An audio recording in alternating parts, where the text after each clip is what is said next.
اهلا بيكم، معاكم الاستشاري العقاري المهندس احمد رضوان، الرئيس التنفيذي لمجموعه شركات ARG. النهارده احنا فين؟ النهارده احنا في الحي المالي، الحي الوحيد اللي محقق عامل الندره وعامل التخصص في الاداري، واللي بيستهدف كل الشركات المالتي ناشونال، لانه اداري متخصص في كل الفروع الرئيسيه للبنوك الموجوده في مصر، وفي نفس الوقت في كل وزارات مصر. النهارده احنا في الحي المالي، في الخط الفاصل او الشارع الفاصل ما بين الوزارات والحي المالي، قدام مشروع برو مارك، المشروع اللي واخد كورنر الحي المالي، اللي مطل مباشره على وزاره الماليه.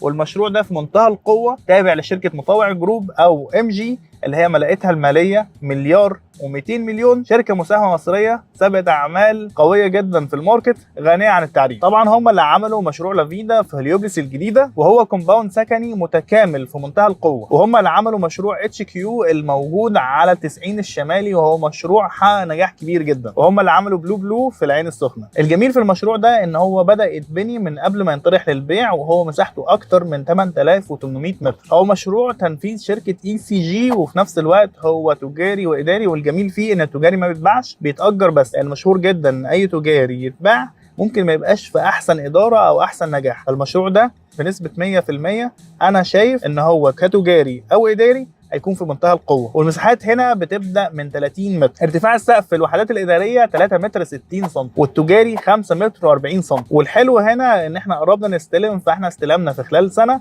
وانظمه السداد لغايه النهارده ممكن تقسط على فترات طويله جدا وتدفع داون بيمنت. فلو حبيت تستثمر في المشروع ده اداري، او في مشروع تاني تجاري، او في اي مشروع في العاصمه الاداريه الجديده او خارجها، ايا كان استثمارك ان شاء الله يكون مضمون معانا. لو تواصلت معانا على الرقم الموجود قدامك على الشاشه على الواتساب، هنكون في خدمتك 24 ساعه، ونجيب لك اعلى قيمه مقابل سعر، ونعمل لك دراسه جدوى، ونضمن لك اوراقك القانونيه واستلامك. وفي نفس الوقت بنكون معاك لغايه التشطيب والايجار باذن الله. وفي نفس الوقت كل ده بخدمه مجانيه بنسبه 100%. في انتظار التواصل معاكم.